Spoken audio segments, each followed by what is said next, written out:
আজ শনিবার 14ই ভাদ্র 31শে আগস্ট।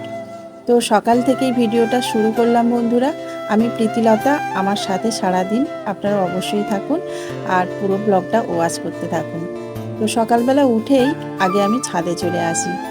আমার না ছাদে আসলে ভীষণ ভালো লাগে। এই যে গাছপালা, তারপর পাখি পক্ষীর ডাক, কত রকমের ফুল ফোটে, সেগুলো দেখলে বেশ এনার্জি পাই কাজে। আর সেই জন্য সকালবেলা ঘুম থেকে উঠেই ছাদে চলে আসি। যদিও আজকের ঘুম থেকে উঠতে একটু দেরি হয়ে গেছে, কারণ একদম নিশ্চিন্ত মনে ঘুমটা হয়েছিল। কালকের বাসি কাজ সেরে রেখেছি অনেকটাই, তো সেই জন্য ভাবলাম আজকের একটু বেলা পর্যন্তই ঘুমানো যাক।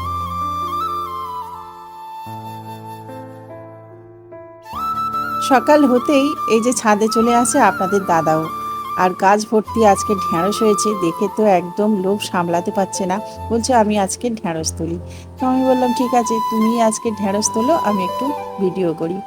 আর আজকে দেখুন একদম ঝলমলে আকাশ, প্রচুর নীলকণ্ঠ ফুলও ফুটেছে জানেন। তো যাই হোক, এইসব দেখলে কার না মনটা ভালো লাগে বলুন। তো চলুন, সকাল থেকে সারাদিন কিন্তু আমার সাথে থাকবেন, পাশে থাকবেন। এই দেখুন, অল্প অল্প একটু একটু করে ঢ্যাঁড়স তুলতে তুলতে বেশ অনেকটাই কিন্তু ঢ্যাঁড়স হয়ে যায়। আমাদের চারজনের বেশ সুন্দরভাবে কিন্তু হয়ে যায়।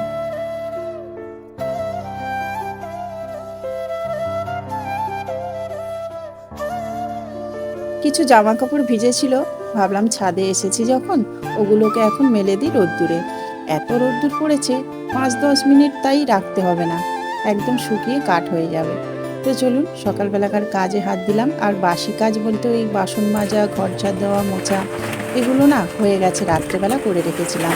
তো সেই জন্য তেমন কোনো কাজের চাপ নেই। তো ভাবলাম একটু উনানে কাদামাটি দিয়ে যাই।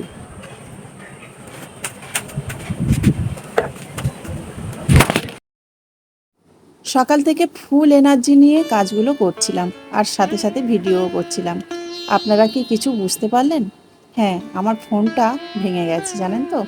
ওই যে স্ট্যান্ডে বসিয়ে আর আমি এখানে ভিডিও করব বলে আসছিলাম, আর তখনই একটা দমকা হাওয়া এসে একদম স্ট্যান্ড শুদ্ধ ফোনটাকে ফেলে দিল। আর সাথে সাথে দেখুন ফোনটা একদম কুঁচে গেছে। আপনারা হয়তো বুঝতেই পাচ্ছেন, বাঁ সাইডে দেখুন একদম কেমন ধরনের ঘোলা ঘোলা আসছে। তো ছবিটা একদমই ভালো আসছে না, অনেক পরিষ্কার করলাম তারপর এরকম ধরনের ছবি আসলো। জানি না, ভগবানও বোধহয় আমাকে ভিডিও করতে দেবে না। ভগবান বোধহয় চায় না আমি ভিডিও করি। এত ঝড় ঝাপটা সামলে কি ভিডিও করা যায়? কয়েক মাস আগে একটা ফোন চুরি হয়ে গেল। সৌভিকের পকেট থেকে চুরি করে নিয়েছিল। তো ট্রেন থেকে আসার পথে পকেট থেকে তুলে নিয়েছিল ফোনটা। তারপর থেকে আমার ভীষণ অসুবিধা হচ্ছিল, আর এখন এই ফোনটাও ভেঙে গেল। জানি না এরপর থেকে কীরকম ভিডিও আপনারা দেখতে পাবেন। তো অলরেডি দেখুন কোয়ালিটি অনেকটাই খারাপ হয়ে গেছে, আর কাঁচটা অনেকটাই মুছলাম জানেন তো, পিছনের ক্যামেরাটা একদম ভেঙে গেছে, মানে কাঁচগুলো একদম ভেঙে কুচে গেছে। এটা হয়তো সারানোও যাবে না, আর এখন নতুন ফোন কেনার মতো আমাদের সামর্থ্যও নেই। তো জানি না কি হবে, হয়তো ইউটিউব ছেড়েই চলে যেতে হবে। চারিদিকে এত বাধা বিপত্তি আসছে কি বলবো। আগে আপনাদের সাথে শেয়ার করেছিলাম আমি অনেক স্বপ্ন দেখি, তো সেগুলো আপনাদেরকে শেয়ার করেছিলাম আগের অনেক ব্লগে। এখন না স্বপ্ন দেখাটা মোটামুটি অনেকটাই কমে গেছিলো, কিন্তু ইদানিং করে আবারও অনেক স্বপ্ন দেখছি, যে স্বপ্নগুলো আমার পক্ষে পূরণ করা সম্ভব হচ্ছে না। তো মায়ের আদেশও আমি ঠিকঠাক পালন করতে পারছি না, হয়তো মা সেই জন্য আমার ওপর কুপিত হয়েছে। যাই হোক, সেই জন্যই হয়তো মা চান না আমি ইউটিউবে ভিডিও করি। তো জানি না এর পরে কি হবে, কতটা কি ভিডিও শেয়ার করতে পারবো, আদৌ এই ফোন দিয়ে কি ভিডিও আমি আপলোড করতে পারবো সেটাও বুঝতে পারছি না। অনেকটাই কিন্তু ভিডিও কোয়ালিটি খারাপ হয়ে গেছে, আর মাঝে মধ্যেই আমি কাজটাকে মুছে নিচ্ছি। তো পিছনের ক্যামেরাতে না যখনই সূর্যের আলো পড়ছে দেখছি কেমন একটা ঘাম ঘাম হয়ে যাচ্ছে, আর ভিডিও কোয়ালিটিটা একদম বাজে হয়ে যাচ্ছে। দেখুন আপনারা নিশ্চয়ই বুঝতে পারবেন। সোশ্যাল মিডিয়াতে ভিডিও করতে গেলে প্রচুর স্যাক্রিফাইস করতে হয়, আর বহু লোকের নানান কথা শুনতে হয়।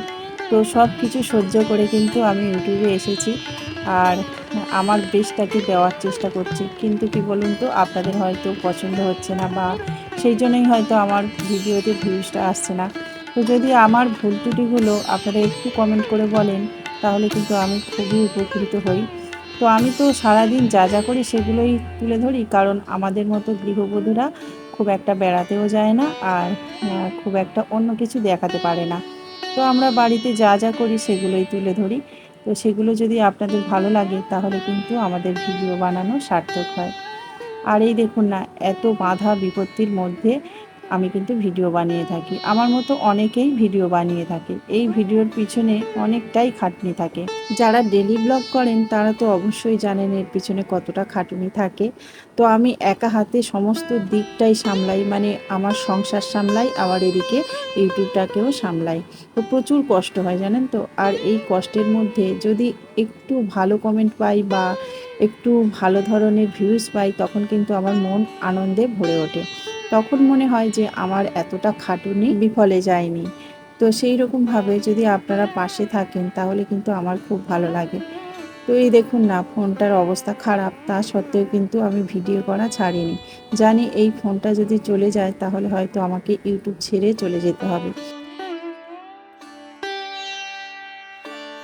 স্নান হয়ে গেছে আমার, আর তারপরে পাখির খাওয়া দিয়ে দিলাম, একটু মুড়ি দিলাম আজকের।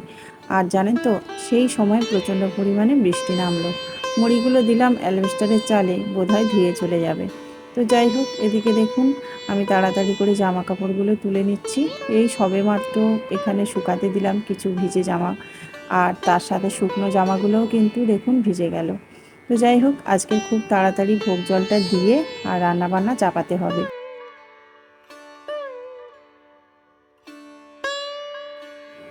আজ ছেলের এক বন্ধু আসবে, তো ভীষণ ভালো, আপনারা হয়তো চিনে থাকবেন, আগে অনেকবার ব্লগের মধ্যে দেখিয়েছি। তো ওর নাম উজ্জ্বল। আসলে ওরা দুজন একদম গলায় গলায় বন্ধু। স্কুল লাইফ থেকে ওরা দুজনে ভীষণ ভালো বন্ধু। তো এমনি থেকেই আমাদের বাড়িতে মাঝে মধ্যে আসে। আজকে বলেছি আমাদের বাড়িতে খাওয়ার জন্য, কারণ ও তো নিরামিষ খায়। অন্যান্য দিন আমাদের মাছ মাংস হয়ে থাকে, সেই জন্য বলতে পারি না। আর আজকে যেহেতু শনিবার আর আমাদের বাড়িতে আসবে, সেই জন্য বলেছি যে আজকের আমাদের বাড়িতে দুটি খেয়ে যাস। আসলে দুই বন্ধু একসাথে খাবে, এটাই হচ্ছে ব্যাপার। তো সেই জন্য তাড়াতাড়ি করে দেখুন রান্না চাপিয়ে দিলাম। আর দেখতেই পেলেন একটা বড় সাইজের লাউ এনেছিলাম। তো এই লাউটা দু একদিন ধরে ছিল, মানে খাওয়াই হচ্ছিল না। তো ভাবলাম আজকে লাউ ডাল বানাই, আর তার সাথে সাথে কেটেছি বেগুন ভাজা। তো এই দুটো তরকারি কেটেই আমি চাপিয়ে দিলাম। আর ডালটা তো আগে থেকে সিদ্ধ হয়েছিল, সেই জন্য ভাবলাম এই তরকারিটা চাপিয়ে দিয়ে আর বেগুন ভাজাটা চাপিয়ে দিয়ে তারপর অন্যান্য সবজিগুলো কেটে নেব।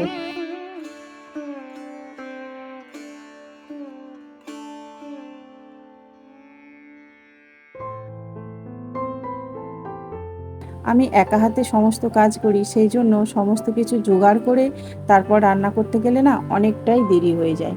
সেই জন্য আমি এমনভাবেই রান্না করি, অল্প একটু আধটু কেটে নিলাম, তারপর রান্না চাপিয়ে দিয়ে সেটা যখন রান্না করব তখন অন্যান্য সবজিগুলো কেটে নেব।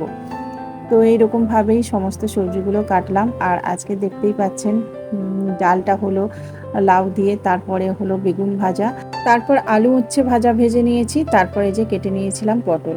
তো পটলগুলোকেও ভাজা চাপিয়ে দিয়েছি।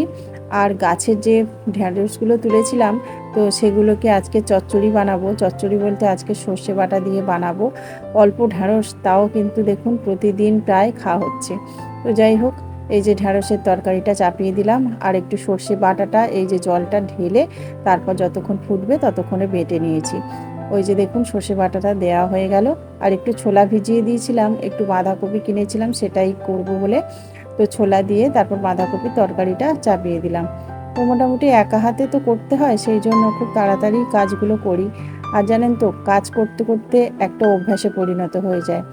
আপনি দেখবেন যখন আপনি একা হাতে সমস্ত কিছু গুছিয়ে করবেন, তখন খুব তাড়াতাড়ি স্পিডে কাজ করা শিখে যাবেন।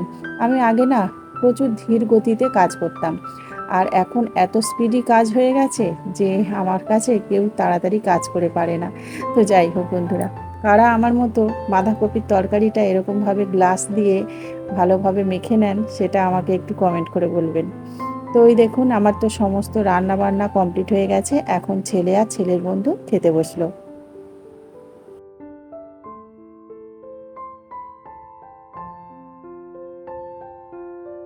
শনিবার বলে আজকে সৌম্য স্কুলে যায়নি। তো তিনজনে বেশ গল্পগুজব করে খাওয়া দাওয়াটা করলো, বেশ ভালো লাগছিল জানেন তো। তো তারপরে দেখুন আমিও খাওয়া দাওয়া করে নিয়েছি। আজকে সবজি কাটার সময় বেশ বড় বড় সাইজের কয়েকটা লঙ্কা আমি রেখে দিয়েছিলাম, পাকা পাকা লঙ্কা। তো ভাবলাম এই লঙ্কাগুলো বীজ বার করব, আর বের করে তারপর রোদ্দুরে দিয়ে শুকিয়ে তারপর চারা বার করব। তো সেই জন্য লঙ্কাগুলোকে নিয়ে ছাদে চলে এলাম। আর এই দেখুন কত বড় বড় সাইজের লঙ্কা, এগুলো সম্ভবত বুলেট লঙ্কা। তো যাই হোক, একদম পাকা পাকা বীজ বলে এগুলোকে এই যে এরকমভাবে বীজগুলো নিয়ে আর রোদ্দুরে দিয়ে দেবো। তারপর যখন এই শীত পড়বে তখন এই চারা বার করে আর আমার বাগানে বসাবো। আপনারা তো জানেন, কখনো কুমড়োর দানা, কখনো করলার দানা, কখনো পেঁপের দানা, এই সব মানে আমি এরকমভাবেই সংগ্রহ করি। বীজ আমি খুব কমই কিনি, আমি এরকমভাবেই কিন্তু অনেক বীজ পেয়ে যাই।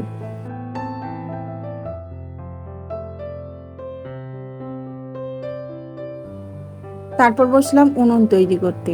আজকের এই 3টে উনুনের মুখগুলো করব। তো এই দেখুন একটা বোতলের উপর একটু প্লাস্টিক জড়িয়ে আর তারপর এখানে দিয়ে দিলাম, আর তারপর উপর থেকে কাদা চাপাচ্ছি। তো ওইখানে একটু ফাঁকা অংশ তৈরি হয়ে যাবে, সেই জায়গা দিয়ে আমি জ্বালনটা দেব। আর এই উনুনটা না একটু বড় সাইজের করব ভেবেছিলাম, তারপর ভাবলাম যে না, ছোট্ট ছোট্ট উনুনগুলোই দেখতে ভালো লাগছে। আর জানেন তো, আমার ছোট্ট উনুনের প্রতি একটা আকর্ষণ রয়েছে। তো সেই জন্য ছোট্ট ছোট্ট এই দেখুন 2টো উনুন বানিয়েছি। আর তারপরে ওই উনুনটার দেখুন ঝিকগুলো তৈরি করেছি। আর এই উনুনটার এই যে এরকমভাবে মানে যে অংশে আমি জ্বালন দেবো সেটা তৈরি করা হয়নি। তো সেই জন্য এখান থেকে কাটতে হচ্ছে। আর এখন একটু কাঁচা আছে, সেই জন্য খুব তাড়াতাড়িভাবে এরকমভাবে কাটতে পারছি। আর যখন একটু শুকনো হয়ে যাবে কাদাটা, তখন কিন্তু কাটা মুশকিল হয়ে যাবে। আর শেষে ধরলাম জোড়া উনুনটাকে। তো এই উনুনটা কেমন হয়েছে কিন্তু আপনারা কমেন্ট করে বলবেন। দেখুন এক সাইড দিয়ে ধোঁয়া বার হবে আর অন্য সাইডে কিন্তু ধোঁয়া বার হবে না একটুও। তো সেই রকম করেই আর কি উনুনটা তৈরি করেছি। আর ওই যে দেখুন এখন মুখটা করে নিচ্ছি। একটা টব দিয়েছিলাম, দেখতেই পেলেন, টবটাকে খুলে নিলাম। আর এখন এই যে একটু কাদা দিয়ে শেপটা করে নিচ্ছি। এখান থেকে আমি জ্বালনগুলো দেবো, আর যাতে জ্বালনগুলো পড়ে না যায় তার জন্য ওই যে একটুখানি বাড়িয়ে দিচ্ছি মুখটা। আর এখানে একটু কাঠি গুঁজে দিচ্ছি যাতে এটা শক্তভাবে হয়, সেই জন্যই। তো বন্ধুরা, কেমন হয়েছে উনুনটা সেটা কিন্তু অবশ্যই কমেন্ট করে বলবেন। ফার্স্ট টাইম এরকম ধরনের উনুন আমি বানালাম। তো আগে কোনো দিন এরকম জোড়া উনুন বানাইনি, বা সিমেন্টের উপর এরকমভাবে কোনো দিন উনুন বানাইনি। ইচ্ছা আছে বন্ধুরা, রান্না পুজোর সময় আমি এই 4টে উনুন জ্বালিয়েই রান্না করব। যদি ওয়েদার ভালো থাকে বা যদি ঝড় বৃষ্টি না হয় তাহলে কিন্তু আপনারা দেখতে পাবেন। সবুজ, নীল, কালো, সাদা, যেন তুলির রঙে আঁকা হয়েছে আকাশটা। কি দারুণ লাগছে দেখুন বন্ধুরা। আর এদিকে দেখুন মেঘ করে এসছে, আবার এদিকে সূর্যি মামাও প্রখর রোদ্দুর দিচ্ছে। আজ তাহলে বন্ধুরা এখানেই ভিডিওটা শেষ করছি। ভালো লাগলে অবশ্যই লাইক, কমেন্ট, শেয়ার করবেন আর সাবস্ক্রাইব করে আমার চ্যানেলের পাশে থাকবেন। দেখা হচ্ছে পরবর্তী একটা ব্লগে। নমস্কার।